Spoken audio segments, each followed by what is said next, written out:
No, there's nobody down there, but later on, of course, there certainly could be. Falcons seem fine to let them have this space for now, Parker. They're not contesting Visa, they're not contesting admin, but one step farther, and I think Falcons will look to take some fights. Mowgli has been so fearless taking that part of the map 2 rounds now in a row.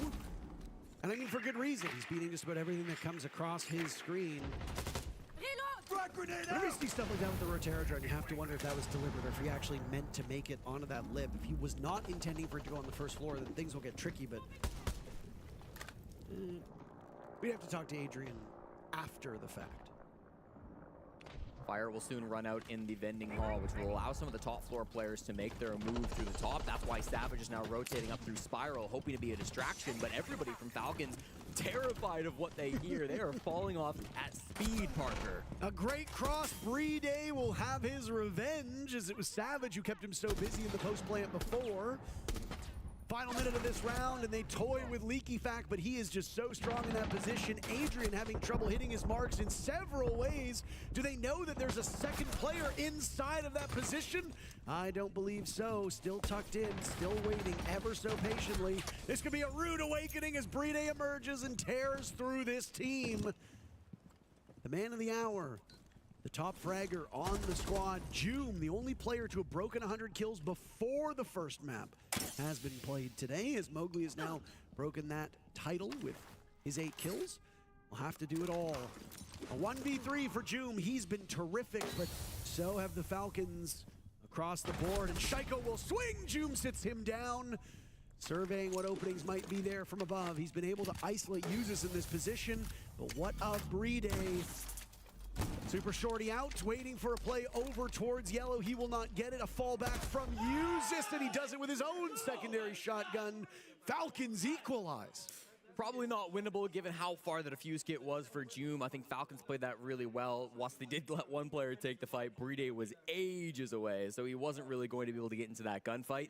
But Falcons, such smart play happening on the top floor. They don't fight them in admin. They don't fight them top spiral. They lure them in. They let them come all the way over to the CEO side of the map, just outside of bathroom, and that's when they start to engage. And they only get involved when they know all 5 of the defenders can participate in that gunfight. It's kind of crazy. You had the duo of Breeday and Shaiko from all the way back on that original BDS days, where you got to see Shaiko firing up through the floorboards onto the players in the CEO, while Breeday hit them horizontally. If you look down, you're dead by Breeday. If you look horizontal, you're going to be dead from Shaiko. So it was a really cool little combo they had going on there, luring Secret into their trap and then shutting them down as soon as they took that space. Can't help but note how good Falcons have been on a map that proudly displays the French flag. I know you pointed out that this map is actually in Africa. This is the French consulate in Côte d'Ivoire, which is Ivory Coast, for those that do not speak French. 5 seconds Just left again, before insertion. another home field advantage for this Falcons team. Much of that first game earlier today against Shopify Rebellion, Jesse, we talked about how Falcons want to go through that Swapping dream mags. run in the lower bracket. Yeah.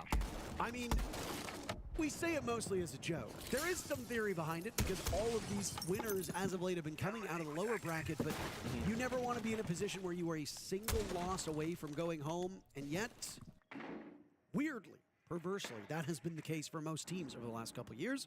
Falcons obviously won a big victory here against the team that they typically beat, and well, I think this map's a little closer than we expected. Yeah, I mean, I think the math just works out, Parker, that most teams end up at the lower bracket at some point, and in the end, the lower bracket is really a battle of the fittest. The best team coming out of the lower bracket will be very, very good.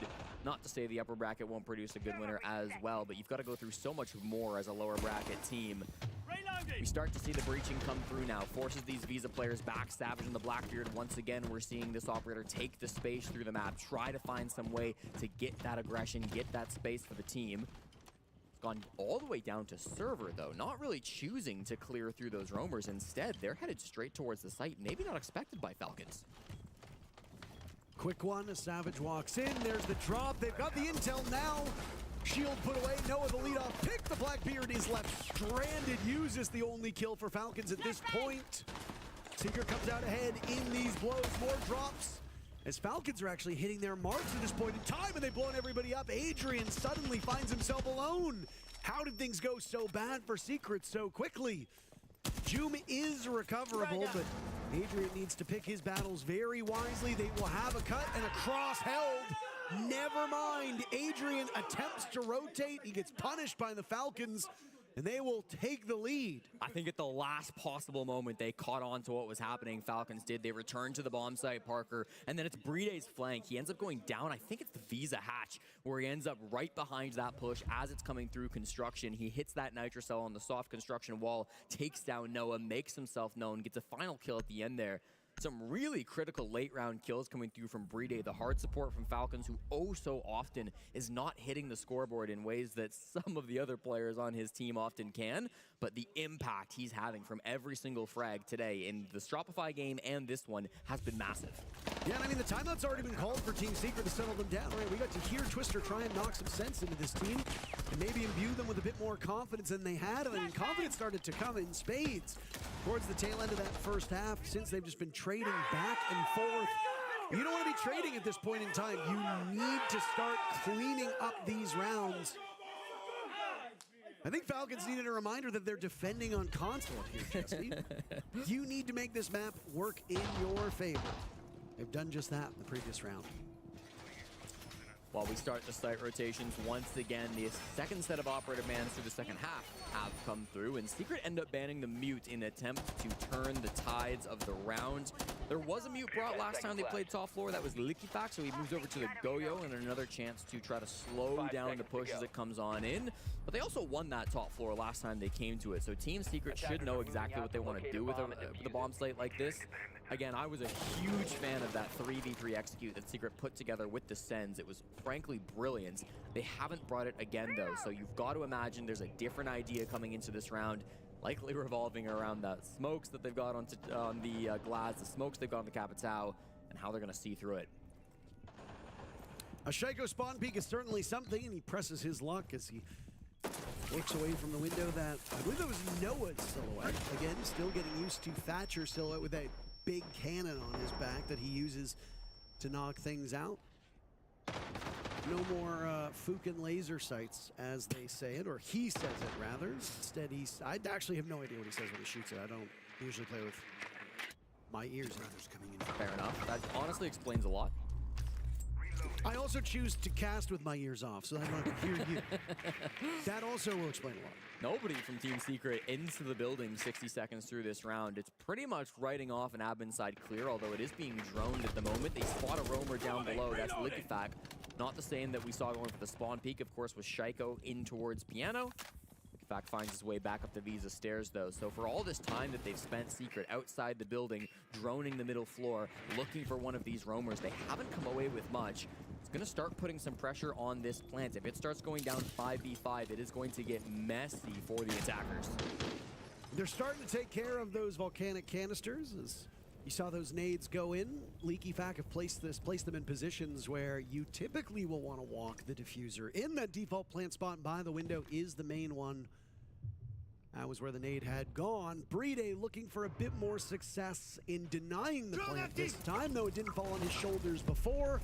That's why you bring the Tachanka, and he's already started shooting out those Molotovs from his Shumika launcher. Slowing down the advance over towards Yellow Stairs, now pushing the Secret team back onto the window of CEO. Yeah, Jim's got to start doing things from below. He almost takes down LiquiFact, but he's the one that needs to deny this Tachanka's positioning. They can't go for a plant as long as Brede's still up. Fire for fire, Savage walks in. He manages to get out with his life intact. Brede taking some damage from the Capital fire arrows as well. They can continue to do this. Denying that plant with 35 seconds left. There is still utility here, and oh my, now it's Adrian to go in to endure the flames. He has to hop out as well. Brede way more successful this time, Jesse, at shutting this down. Shaiko in the midst of smoke will swing on to Savage. He's got a lineup for the Lion as well. Uses is there with 2.